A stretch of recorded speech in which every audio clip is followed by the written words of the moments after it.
আগামীকালকে পবিত্র ঈদুল আজহা। সবাইকে ঈদ মোবারক।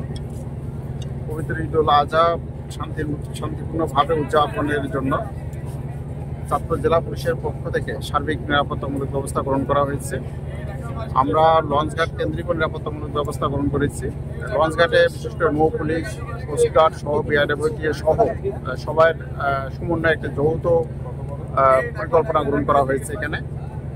এখানে বিশেষ করে গত 2 দিন ব্যাপক আকারে এখানে যাত্রী আসছেন ঢাকা থেকে, সেই অনুযায়ী আমাদের এই নিরাপত্তামূলক ব্যবস্থা।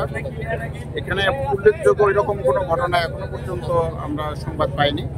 যদি কোনো এরকম কোনো ঘটনা থাকে ওগুলোর বিরুদ্ধে আমরা আইনানুগ ব্যবস্থা গ্রহণ করব।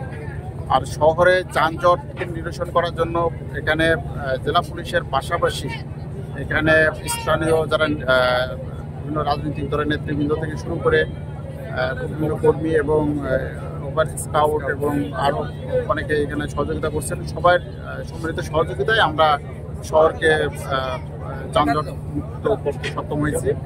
এছাড়া আগামীকালকে যে পবিত্র ঈদুল আজহা, এই ঈদুল আজহা উপলক্ষে আমাদের ঈদগাহ কেন্দ্রিক এবং সার্বিকভাবে বিভিন্ন দর্শনীয় যে স্থান, এই স্থান কেন্দ্রিক আমাদের নিরাপত্তামূলক ব্যবস্থা গ্রহণ করা হয়েছে।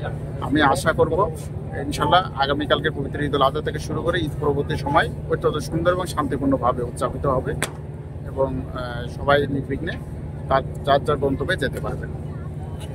আমরা ঈদের পরে প্রাথমিকভাবে আমরা 15 তারিখ পর্যন্ত নিরাপত্তামূলক ব্যবস্থা গ্রহণ করেছি এবং এটা ঈদের আগে 1 সপ্তাহ এবং ঈদের পূর্ববর্তী 1 সপ্তাহ ছিল। ঈদের দিন একটা নিরাপত্তা পরিকল্পনা, আবার ঈদের পরবর্তী আমরা 1 সপ্তাহ, সেই হিসাবে আমাদের মোট 15 দিনের একটা নিরাপত্তামূলক ব্যবস্থা গ্রহণ করা হয়েছে এবং আগামী 15 তারিখ পর্যন্ত এই নিরাপত্তামূলক ব্যবস্থা এখানে ওয়ান ওয়ে করা হয়েছে। লঞ্চঘাটে আপনারা দেখছেন যে আমরা যখন